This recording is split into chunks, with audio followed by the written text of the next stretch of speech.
आज ही डाउनलोड करें Skymet mobile app, पूछे मौसम का हाल अपनी पसंदीदा भाषा में और रहे बाकियों से एक कदम आगे। नमस्ते, 18 अक्टूबर के वीडियो में आप सभी का स्वागत है। मेरा नाम महेश पलावत है। तो हम बात कर रहे थे पिछले वीडियो में कि जो एक के बाद एक वेदर सिस्टम बन रहे हैं, यानी कि 2 तूफान अक्टूबर के महीने में बनने की संभावना दिखाई दे रही है। और सबसे अच्छी बात यह है कि ये जो अक्टूबर के महीने में तूफान बनते हैं, ये काफी ज्यादा खतरनाक होते हैं। नवंबर में जाकर भी काफी ज्यादा खतरनाक हो जाते हैं। और लेकिन गनीमत यह है कि इस बार जो अरब सागर में तूफान बन रहा है मोन्था, जो थाईलैंड द्वारा नाम दिया गया है, तो ये तट के दूर जा रहा है। अगर ये थोड़ा सा भी ऊपर आ गया होता, अगर ये आप मान के चलिए ये इस तरह से आगे जाएगा, यहाँ पर जाएगा। अगर ये बाई चांस यहाँ तक पहुंच गया होता, यानी कि अरब सागर के मध्य में 15 डिग्री लैटिट्यूड और ये जो 55 या 60 डिग्री लॉन्गिट्यूड के आसपास पहुंच जाता, तो क्या होता है कि रिज जो होती है, एंटी साइक्लोन की रिज होती है, तो उसके कारण क्या होता है कि ये रिज के साथ ये अंदर की तरफ मूव कर जाता है। रिज क्या होती है कि जब यहाँ पर अगर समझ लीजिए कि विपरीत चक्रवाती हवाओं का क्षेत्र बना वो काफी ऊंचाई पर 200 या 300 हेक्टापास्कल पर, तो क्या होगा कि इस तरह से हवाएं यहाँ घूमेंगी। तो अगर ये यहाँ पर आ गया तो ये हवा जो है इसको इस तरह से घुमा देती है और यहाँ पर लेके चली जाती है। लेकिन अगर वो नीचे है, जैसे कि इस जगह पर है, तो यहाँ पर क्या होगा कि हवा जो होगी वो इस तरह से लेके जाएगी, यानी कि इसको ओमान और यमन की तरफ ले जाएगी। लेकिन अगर ये थोड़ा सा ऊपर आ गया तो इसको रिकर्व कर देती है और ये गुजरात में, कभी कभी महाराष्ट्र, कभी सिंध के तट पर पहुंच जाता है और ये काफी ज्यादा नुकसान देता है। लेकिन क्योंकि अरब सागर वाला सिस्टम इस तरह से आगे जा रहा है, लेकिन इसके पीछे एक और वेदर सिस्टम बन रहा है जो काफी ज्यादा खतरनाक हो सकता है। खास करके देश के पूर्वी तट पर यह मूसलाधार बारिश दे सकता है, उसके बारे में बात करेंगे। और ये आज अगर देखें हम 18 तारीख का, तो ये एक मतलब ये मैप है, इसमें हम देखते हैं कि किस तरह सा वेदर रहने वाला है। तो आप देखिए, पहाड़ों पर कोई खास ऐसा वेदर सिस्टम नहीं है और थोड़ा सा कंफ्यूजिंग जो कैरेक्टर वाली विंड चल रही है, यानी कोई एक निश्चित डायरेक्शन दिखाई नहीं दे रहा है। तो पहाड़ों पर कोई वेदर एक्टिविटी दिखाई नहीं दे रही, दूर दूर तक कोई वेस्टर्न डिस्टर्बेंस नहीं है। वेस्टर्न डिस्टर्बेंस या पश्चिमी विक्षोभ या पश्चिमी गड़बड़ी क्या होती है, आपको मालूम है कि मेडिटेरेनियन सी से जब बादल उठते हैं और वो पश्चिम से पूर्व की तरफ चलते हैं, तो उसको पश्चिमी गड़बड़ी, वेस्टर्न डिस्टर्बेंस या पश्चिमी विक्षोभ कहा जाता है। ईरान, इराक, अफगानिस्तान, पाकिस्तान, ये जो भी देश है, यहाँ पर कोई ऊंची पर्वत श्रृंखला नहीं है। जब ये हिमालय के पश्चिमी हिमालय क्षेत्र में पहुंचता है तो इसको रुकावट मिलती है, यहाँ पर बर्फबारी देता है और उसके कारण एक इंड्यूस साइक्लोनिक सर्कुलेशन, प्रेरित चक्रवाती हवाओं का क्षेत्र पाकिस्तान या उत्तर भारत में बनता है, तो उसके कारण सर्दियों की जो बारिश होती है वो होती है, जो आपने देखा होगा अक्टूबर की शुरुआत में हुई थी। 6 अक्टूबर को बहुत अच्छा स्नोफॉल हुआ था, उसके बाद से कोई भी मौसमी गतिविधि नहीं है। लेकिन जो बर्फबारी हो चुकी थी, वहां से जो ठंडी हवाएं आई, उसके कारण सर्दी समय से पहले आ गई है। पॉल्यूशन बढ़ रहा है क्योंकि हवा काफी, आप देखिए कहीं पर भी कोई खास वेदर एक्टिविटी, मतलब बहुत हल्की हवाएं हैं। तो इसके कारण यहाँ पर आगे देखिए, तब भी ये 19 तारीख को, 20 तारीख को काफी हल्की हवाएं हैं, यानी दीपावली तक हवा जो काफी कमजोर है। तो जो लोकल पॉल्यूशन है वो एक्यूमुलेट होता जाएगा और प्रदूषण काफी ज्यादा बढ़ जाएगा दिल्ली एनसीआर और उत्तर भारत में दीपावली के समय। और कोई मौसमी गतिविधि हमें दिखाई नहीं दे रही है। तो यहाँ पर देखिए पूरी तरह शुष्क मौसम है और उसी तरह से पंजाब, हरियाणा, दिल्ली, उत्तर प्रदेश, बिहार, झारखंड, पश्चिम बंगाल, गुजरात और राजस्थान सूखे रहने वाले हैं। यहाँ पर जो दिन के तापमान है थोड़े से बढ़ेंगे, यानी गर्मी बनी रहेगी, तेज धूप रहेगी, लेकिन सुबह और रात का मौसम थोड़ा सा ठंडा होने की संभावना बनती दिखाई दे रही है। लेकिन आप देखिए ये जो इलाका है यहाँ पर, ये जो आपका इंदौर, भोपाल, हरदा, ये जो इलाके हैं यहाँ पर बादल वगैरह छा सकते हैं। नमी थोड़ी ज्यादा होने के कारण हो सकता है एक दो स्थानों पर हल्की बूंदाबांदी हो जाए। फसलों को नुकसान की आशंका दिखाई नहीं दे रही है। और उसी तरह से क्या होगा कि 19 तारीख तक, यानी कि ये 19 तारीख को अगर हम देखें तो गंगे पश्चिम बंगाल के साथ साथ उड़ीसा और ये जो बाकी इलाके हैं, यहाँ पर बारिश की गतिविधियां थोड़ी सी बढ़ जाएंगी। इसको हम मैप को मैं वैसे दिखाने की कोशिश करता हूँ, इसको थोड़ा छोटा कर लेते हैं। तो ये दोनों वेदर सिस्टम को दिखाने की कोशिश करूंगा किस तरह से आगे बढ़ने वाले हैं। ये 19 तारीख है, यहाँ पर वेदर सिस्टम बन गया बंगाल की खाड़ी में, ये आगे चला गया। 20 तारीख को ये और सशक्त हो गया, ये जो बंगाल की खाड़ी वाला सिस्टम आगे आया, पीछे चले गए हम। हाँ, ये 19 तारीख है। 20 तारीख को ये वेदर सिस्टम 20 तारीख को इधर आ गया, यानी कि बंगाल की खाड़ी अंडमान से थोड़ा सा आगे आ गया।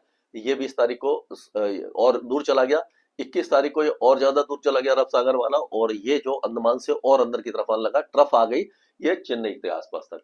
उसके बाद अगर देखें तो 22 तारीख को ये काफी क्लोज आ गया, ये साइक्लोन बन गया, ये भी साइक्लोन बन गया, यानी दो तूफान दिखाई दे रहे हैं दोनों में।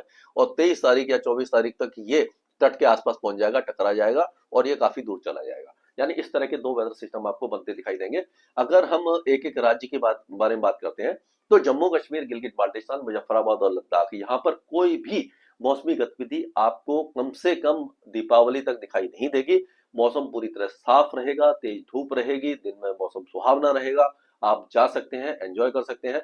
उसी तरह से अगर देखें तो ये आपका जो हिमाचल प्रदेश है, यहाँ पर चंबा, लाहौल स्पीति, कांगड़ा, हमीरपुर, ऊना, बिलासपुर, सोलन, शिमला, सिरमौर, ये सारे इलाके सूखे रहने वाले हैं। उत्तराखंड में भी टेरी गढ़वाल से लेकर के आपका हरिद्वार है, देहरादून है, ऋषिकेश है, नैनीताल है, सारे इलाके सूखे रहेंगे और तेज धूप रहेगी, बढ़िया मौसम रहेगा और कोई लैंडस्लाइड मडस्लाइड का खतरा नहीं है।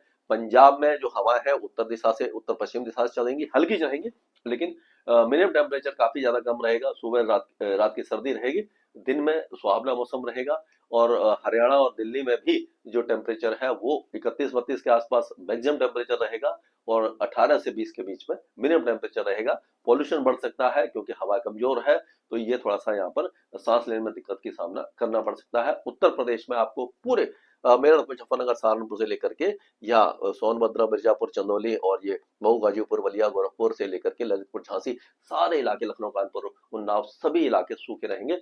बिहार में कोई मौसमी गतिविधि नहीं है, बिहार का मौसम पूरी तरह शुष्क रहेगा। चुनाव का माहौल गर्म हो रहा है, गर्मी चुनावी माहौल से बढ़ रही है, लेकिन बाकी जो मौसम है वो सुबह के समय ठंडा रहेगा।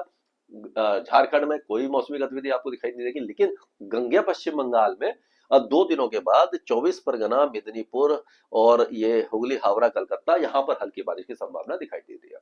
पूर्वोत्तर राज्यों में भी मौसम लगभग साफ रहेगा। राजस्थान की बात करते हैं तो राजस्थान में दिन में तेज गर्मी रहेगी, लेकिन सुबह और शाम का मौसम सुहावना और ठंडा रहेगा। प्रिकॉशन लेने की जरूरत है, यानी दिन और रात के तापमान में काफी ज्यादा अंतर दिखाई देगा। अगर हम मध्य प्रदेश की बात करते हैं तो हो सकता है कि बरवानी, हरदा, बुरहानपुर, बैतूल, छिंदवाड़ा और ये इंदौर, भोपाल, धार, यहाँ पर देवास वगैरह में बादल वगैरह छा सकते हैं। बारिश की संभावना ना के बराबर है, अगर होगी तो बूंदाबांदी होगी। छत्तीसगढ़ के दक्षिणी इलाकों में हो सकता है बस्तर वगैरह में 2-3 दिन के अंदर बारिश हो जाए, लेकिन पूरा छत्तीसगढ़, बाकी इलाके सूखे रहने वाले हैं। उड़ीसा की अगर हम बात करते हैं तो उड़ीसा में थोड़ा सा मौसम चेंज होगा। मयूरभंज, किशनगढ़, जाजपुर, भद्रक, बालेश्वर, केंद्रपाड़ा, जगत सिंहपुर, कटक, नयागढ़, ये खोरडा, पुरी, गंजम, गजपति, ये जो इलाके हैं यहाँ पर बारिश की संभावना बनती दिखाई दे रही है। ये आपकी 19-20 तारीख से दिखाई देगी और बाकी इलाके सूखे रहेंगे। अगर गुजरात की बात करते हैं तो गुजरात में कोई मौसमी गतिविधि नहीं है, दिन गर्म रहेगा, रात ठंडी रहेगी। अब महाराष्ट्र की बात कर लेते हैं तो महाराष्ट्र में विदर्भ, मराठवाड़ा सूखे रहेंगे। हो सकता है कि ये मध्य महाराष्ट्र के कुछ इलाके, पुणे, सांगली, सतारा, सिंधुदुर्ग, रत्नागिरी और ये रायगढ़ वगैरह में हल्की बूंदाबांदी दिखाई दे जाए।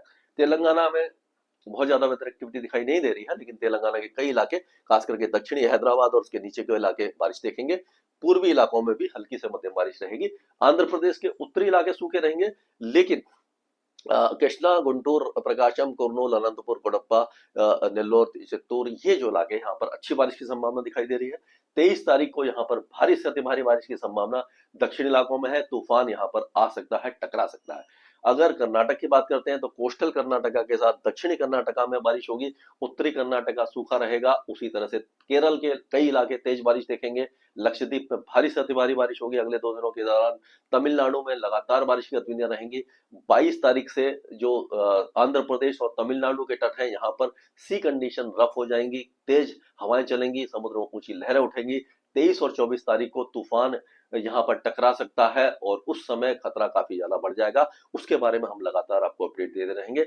2 दिनों के बाद अंडमान और निकोबार द्वीप समूह के दक्षिणी इलाकों में भी तेज हवाओं के साथ साथ तेज बारिश होगी और समुद्र में ऊंची लहरें उठ सकती हैं। यानी 2 वेदर सिस्टम बंगाल की खाड़ी और अरब सागर में सक्रिय हो रहे हैं। देश के कई राज्यों में खतरा है, लेकिन अरब सागर वाला सिस्टम जो है वो दूर जा रहा है और बंगाल की खाड़ी वाला हमारी तरफ आ रहा है।